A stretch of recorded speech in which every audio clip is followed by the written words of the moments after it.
Okay, this part of the video is going to help explain to you insulin resistance, the diabetic cocktail, and that's why your medicine could not only be helping you, but could be harming you.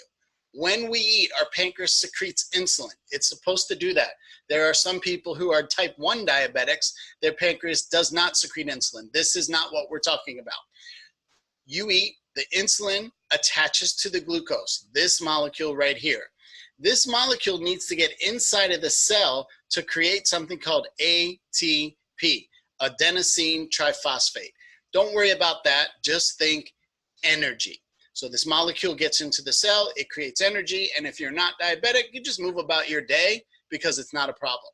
However, every single type 2 diabetic has some form of what we call insulin resistance. Now there's about 100 or so different ways you could be resistant to the insulin. I'm just going to talk about a general one, but it's important for you to know that not every person is going to have the same reason for the insulin resistance. But in general, this molecule cannot get into the cell. Why?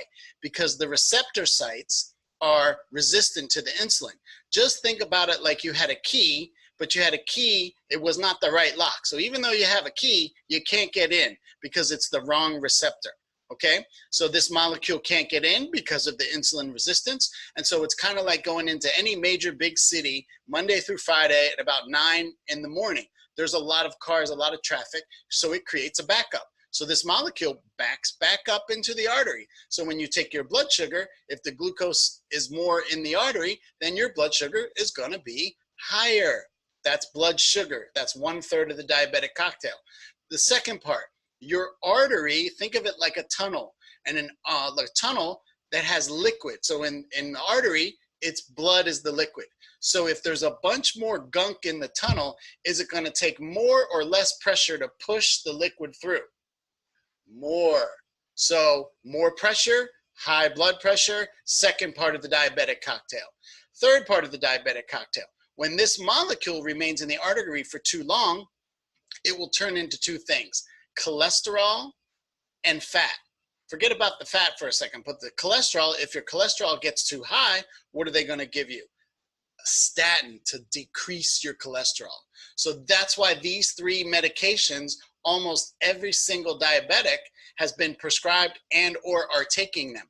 Whether they have the problem or not yet, that's the absolute stupidity of this. Why would you take a medication that you don't have that problem for? Side note, this is not medical advice to you. This is just an educational piece. So that's the diabetic cocktail. Now, if you are on insulin or you are on a medication that makes your pancreas secrete more insulin, like Glipizide, Glipizide, if you're already producing plenty of insulin and it can't get into the cell where it needs to go, so it's backing up. If I gave you more of that medication, did I just make this problem better or worse? That's right. The answer is worse.